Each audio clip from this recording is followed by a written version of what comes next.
सुन रहे हैं संदीप सुमन को।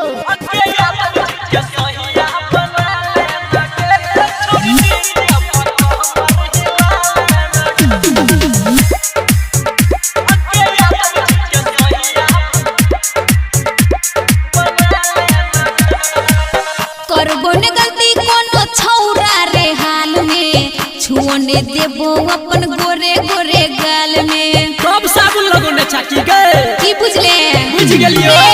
करबो न गलती कोनो छौरा रे हाल में, छुओने देबो अपन गोरे गोरे गाल। छियै मन के रे रानी नई चल तो मन मानी, छियै मन के रे रानी नई चल तो मन मानी, मन के भोरम हटा ले न आगे यादव जी के सोहिया बना ले नगे, छौरी डीजे पक हमर हिला ले नगे। आगे यादव जी के सोहिया बना ले नगे, छौरी डीजे पक हमर हिला ले नगे।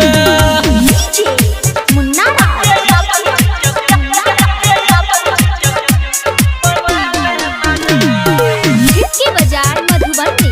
आप सुन रहे हैं संदीप सुमन को। कट देव छोरा हम बिछावल जाल रे, मन ब्याज बात कर देव माला माल गे, मन ब्याज बात कर देव माला माल गे।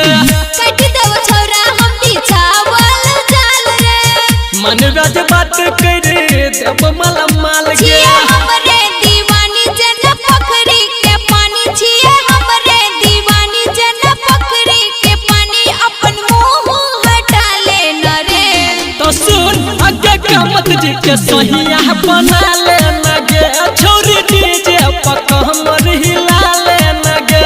आगे कामत जी के सोहिया बना ले नगे, छौरी डीजे पक हमर हिला ले नगे।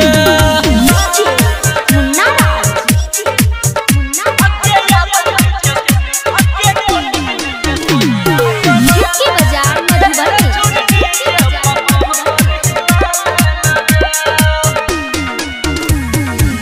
हमरा ल चलतो नै कोनो होशियारी, सच कहै छियौ पहिराइ देबो सारी, सच कहै छियौ तोरा पहिरा देबो सारी।